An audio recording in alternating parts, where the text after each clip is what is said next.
ನಮಸ್ಕಾರ ಸ್ನೇಹಿತರೆ, ನಮ್ಮ ಚಾನಲ್ಗೆ ನಿಮ್ಮೆಲ್ಲರಿಗೂ ಸ್ವಾಗತ. ನಾನು ಶೈಲಜಾ. ಇವತ್ತು ತುಂಬ ರುಚಿ ಮತ್ತು ಆರೋಗ್ಯಕರವಾದ ಮತ್ತು ಬಹಳ ಬೇಗ ಮಾಡುವಂತಹ ಬೀಟ್ರೋಟ್ ದೋಸೆ ಹೇಗೆ ಮಾಡೋದು ಅಂತ ನೋಡೋಣ. ಮೊದಲು ಒಂದು ಮಿಕ್ಸಿ ಜಾರ್ಗೆ ತೊಳೆದು ಕಟ್ ಮಾಡಿದ ಬೀಟ್ರೋಟ್, 1 ಸ್ಪೂನ್ ಜೀರಿಗೆ,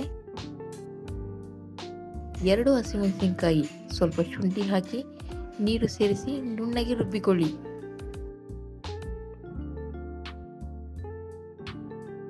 ಈ ಮಿಶ್ರಣವನ್ನು ದೋಸೆ ಹಿಟ್ಟಿಗೆ ಸೇರಿಸಿ ಉಪ್ಪು ಹಾಕಿ ಚೆನ್ನಾಗಿ ಮಿಕ್ಸ್ ಮಾಡಿ.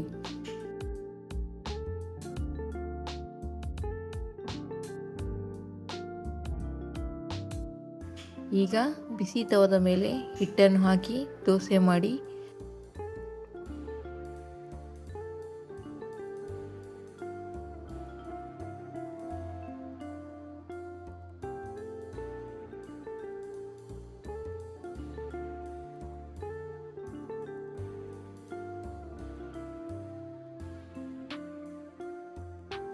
ಸುತ್ತಲೂ ಸ್ವಲ್ಪ ಎಣ್ಣೆ ಹಾಕಿ 2 ಕಡೆ ಚೆನ್ನಾಗಿ ಬೇಯಿಸಿ.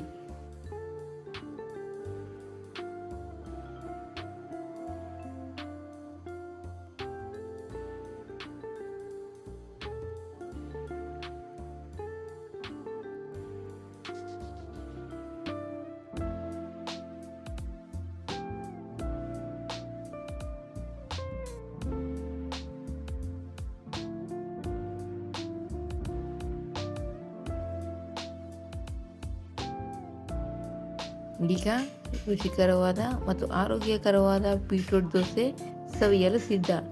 ಈ ರೆಸಿಪಿ ನಿಮಗೆ ಇಷ್ಟ ಆಯಿತು ಅಂದ್ಕೊತೀನಿ. ಇಷ್ಟ ಆದರೆ ದಯವಿಟ್ಟು ಲೈಕ್ ಮಾಡಿ, ಶೇರ್ ಮಾಡಿ, ಸಬ್ಸ್ಕ್ರೈಬ್ ಮಾಡಿ. ನಮಸ್ಕಾರ ಸ್ನೇಹಿತರೆ.